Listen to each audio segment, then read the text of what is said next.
നമസ്കാരം കൂട്ടുകാരെ, ഞാൻ പീറ്റർ ചുള്ളു. ഇന്നത്തെ വീഡിയോയിൽ അതായത് 22/4/2026 വൈകിട്ട് സ്വർണ്ണവിലയും റബ്ബർ വില നോക്കുമ്പോൾ വീണ്ടും കുതിച്ചു ആടിയിരിക്കുകയാണ് റബ്ബർ വില. ഇന്നത്തെ റബ്ബർ വിലയിൽ 2 രൂപയാണ് രാവിലത്തെ ആയിട്ട് കമ്പയർ ചെയ്യുമ്പോൾ കുതിച്ചത്. അതേസമയം സ്വർണ്ണവില കുറഞ്ഞിരിക്കുകയാണ്. 1 ഗ്രാമിന് മുകളിൽ 50 രൂപ, 1 പവന് മുകളിൽ 400 രൂപയാണ് കുറഞ്ഞത്. 22 ക്യാരറ്റ് രൂപ 14,185, 1 പവന് 1,13,480. അതുപോലെ 24 ക്യാരറ്റ് രൂപ 15,475, 1 പവന് 1,23,800. അതുപോലെ 18 ക്യാരറ്റ് രൂപ 11,606, 1 പവൻ 92,848. ഇതാണ് വൈകിട്ടത്തെ സ്വർണ്ണവില. അതുപോലെ റബ്ബർ വില നോക്കുമ്പോൾ റബ്ബർ വില കോട്ടയം മാർക്കറ്റ് വില നോക്കുമ്പോൾ RSS 4 kilo 236, RSS 5 kilo 232, ISNA 20 203, latex 60% യാർഡ്സിന് 158 രൂപ 50 പൈസ. ഇതാണ് വൈകിട്ടത്തെ കോട്ടയം വില. കൊച്ചി വില നോക്കുമ്പോൾ RSS 4 കിലോ 236, RSS 5 കിലോ 232. ഇനി ഒട്ടുപാൽ നോക്കുമ്പോൾ 80% യാർഡ്സിൽ ഒട്ടുപാൽ കിലോ 150, 60% യാർഡ്സിലുള്ള ഒട്ടുപാൽ കിലോ 112 രൂപ 50 പൈസ. അഗർത്തല വില നോക്കുമ്പോൾ RSS 4 കിലോ 226, RSS 5 കിലോ 223. വിദേശ വില നോക്കുമ്പോൾ ബാങ്കോക്ക് RSS 4 കിലോ 253 രൂപ 15 പൈസ, RSS 5 കിലോ 252 രൂപ 71 പൈസ. ഇതാണ് ഇന്നത്തെ വൈകിട്ടത്തെ റബ്ബർ വില.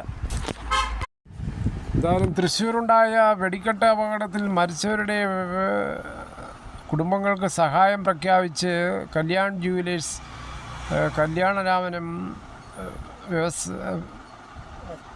ലുലു ഗ്രൂപ്പ് ചെയർമാനായ MA യൂസഫലി മരണപ്പെട്ടവരുടെ കുടുംബങ്ങൾക്ക് 5 ലക്ഷം രൂപ നൽകുമെന്ന് TS കല്യാണരാമൻ അറിയിച്ചു. തുക നിലമ്പടി ദേവസ്വം സെക്രട്ടറി ഏൽപ്പിച്ചതായും കല്യാണരാമൻ അറിയിച്ചു. മരണപ്പെട്ടവരുടെ കുടുംബങ്ങൾക്ക് 1 ലക്ഷം രൂപയും പരിക്കേറ്റവരുടെ കുടുംബങ്ങൾക്ക് 50,000 രൂപയും നൽകുമെന്ന് MA യൂസഫലി അറിയിച്ചു.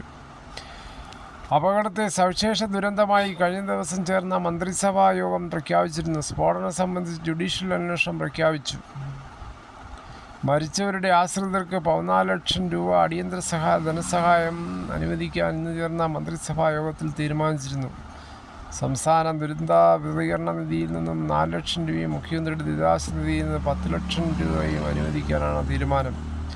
പരിക്കേറ്റവർക്ക് 2 ലക്ഷം രൂപ അടിയന്തര ധനസഹായമായി അനുവദിക്കാനും തീരുമാനമായി. പരിക്കേറ്റവരുടെ 6 മാസത്തേക്കുള്ള സർക്കാർ സ്വകാര്യ ആശുപത്രികളിലെ ചികിത്സാ ചെലവ് സർക്കാർ ഏറ്റെടുക്കും.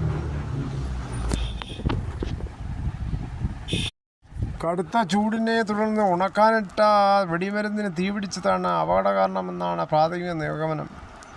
5 ഷെഡുകൾ പൂർണ്ണമായും തകർന്നു. 3 മണിക്കൂറിലധികം സ്ഫോടനങ്ങൾ തുടർന്നതിന് ആദ്യഘട്ടത്തിൽ രക്ഷാപ്രവർത്തകർക്ക് ഉള്ളിലേക്ക് പ്രവേശിക്കാൻ കഴിഞ്ഞിരുന്നില്ല. എന്തായാലും ഇനിയെങ്കിലും ഇങ്ങനെയുള്ള അപകടങ്ങൾ ഉണ്ടാവാതിരിക്കട്ടെ എന്ന് നമുക്ക് പ്രാർത്ഥിക്കാം. അതിന് വേണ്ട മുൻകരുതലുകളും എടുക്കണം. ഇതോടുകൂടി ഈ വീഡിയോയുടെ പൂർണ്ണമാവുന്നു.